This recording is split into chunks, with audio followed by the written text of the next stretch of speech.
You're going to have to leave. This is a crime scene, and no one other than ourselves or Runellius will be allowed access. The culprit in this crime has already been dealt with.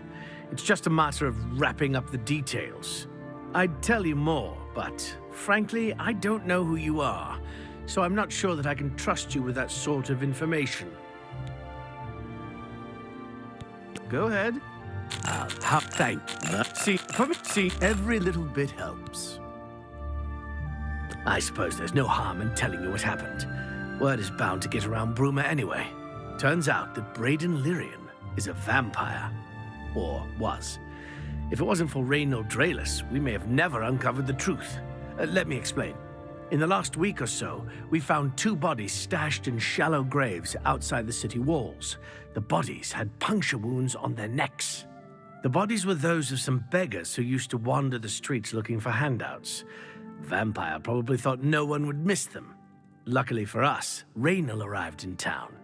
He said he was a vampire hunter, so we asked for his help. He tracked the vampire to this house. When he entered the place around noon, Brayden was sleeping. He was able to slay him at that point. Luckily, Brayden's wife wasn't home. Poor thing. She didn't even know her husband was infected. We did a follow-up investigation, and it's true that no one recollects seeing Brayden out in the daylight. He's only been spotted at night. I'm afraid there's not much more to tell you. So you can see we really don't need any help. But thanks for the offer. Feel free to question anyone in town.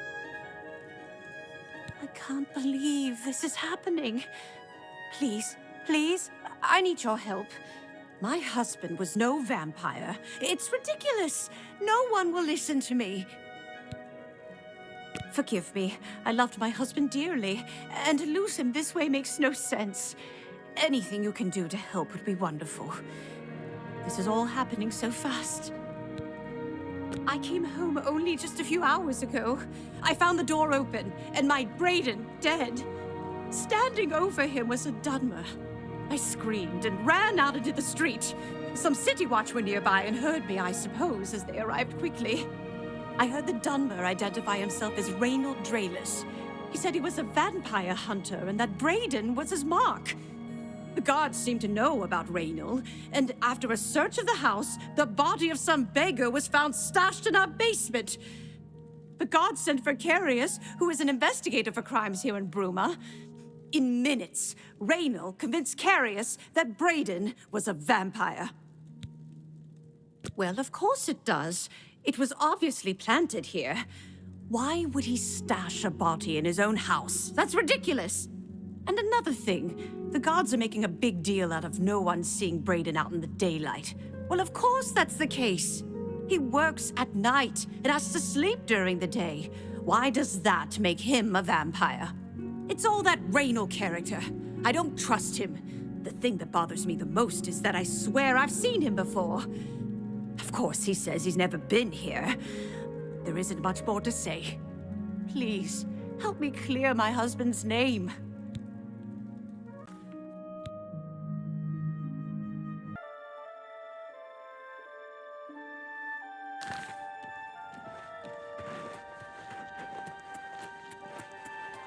Have mercy.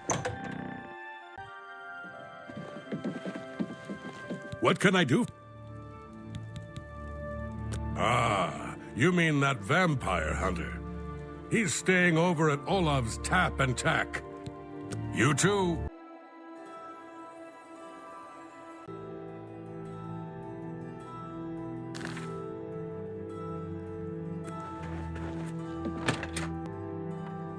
How are you? What can I do for you? Runellius staying in the last room down the hall upstairs. Here's the key. I always liked Brayden and Erline. They were a nice couple. I hope you get to the bottom of this, because I don't believe he was a vampire either.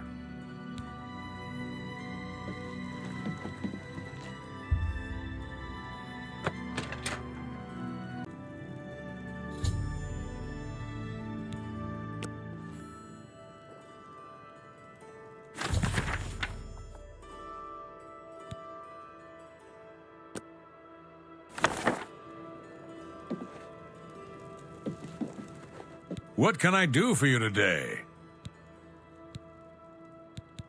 Galaborn? That's odd that you should mention that name.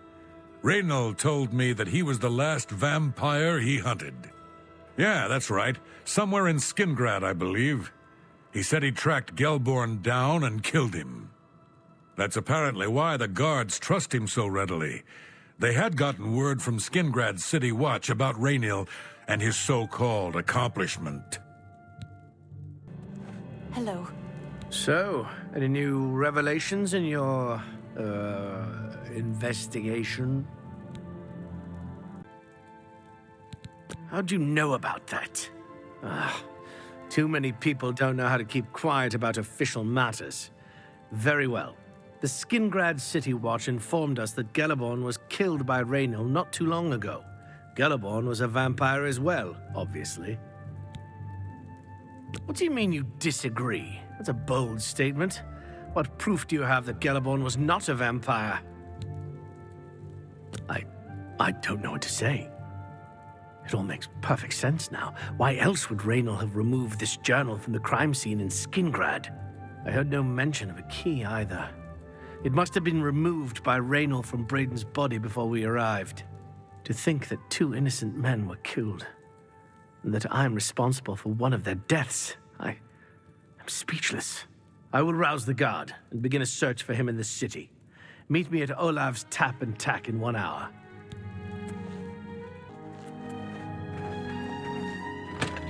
Just before I arrived here, I received a report from one of our scouts watching the roads. Raynal was spotted heading west out of Bruma. The scout tried to follow, but lost him in the mountains. The only cave to the west that comes close to the one described in Galaborn's journal is Boreal Stone Cave. That must be where he's headed. You must get there before he acquires whatever artifact is being kept there and makes his escape. I'm keeping the city guard in Bruma, as Raynal doesn't know we're after him. If he sees a guard, he may panic and run. You're my only hope at the moment. Please, you have my authorization to do everything you can to bring him to justice. If he won't surrender, I think you know what to do. Hurry. I fear you have a day at the most to stop him.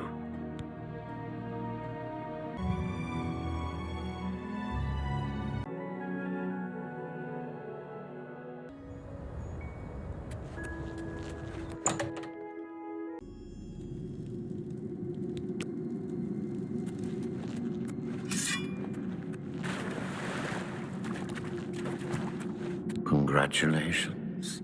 I had a feeling you would catch on sooner or later. Leaving that journal behind was a stupid mistake on my part. I saw you enter Olav's Tap and Tack before I could get there, and I knew that I had to sneak out of Bruma somehow. It was only a matter of time before you or Carius figured it out. No matter. After I've killed you, I won't need my vampire hunter ruse any longer. Certainly not. I'm surprised Carius didn't send the entire city watch up here. But then I would have seen that coming, I suppose. I expected to lay low here for a while and then be on my way. So again, I underestimated you. This leaves me with little choice. Either I fight you now and have a chance at freedom, or I surrender and rot in a city dungeon. I prefer the chance for freedom. Yes, I suppose it is. Well then, we've talked enough. Only one of us will walk out of here alive this day. Good luck.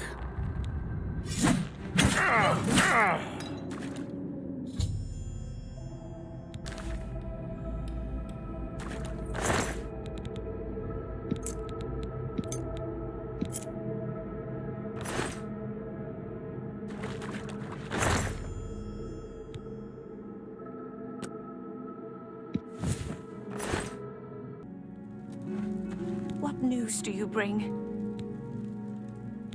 Long ago, I made a promise to Braden. I promised to never reveal to anyone what I'm about to reveal to you now. However, because you've avenged his unjust death, I feel that Braden would understand why I'm breaking that pact. Braden told me about this amulet when they first brought it home from whatever distant land it came from. He never really trusted anyone else in the group, and before he secured the treasure in that cave, He had a special enchantment placed upon it. The magic masks the true identity of the item. All it takes is a simple command word, and the amulet would be restored to its true state. No, he always feared this day would come. He left me knowledge of that word in the event that he died, and I came into possession of the keys. If the other members of Brayden's group were still alive, and I on my deathbed, only then would I pass the knowledge on to them. If you'd give me that amulet, I would like to show you what you've recovered. Thank you. I will now speak the word Brotherhood. Here is the amulet back. It's as beautiful as it was the day I remember seeing it long ago. I want you to keep it, as I have no use for this anymore. I'm certain that's what I want, and I'm certain that's what Brayden would want. I thank you from the bottom of my heart. I hope that the amulet helps keep you safe on whatever roads you may travel. Justice has been done.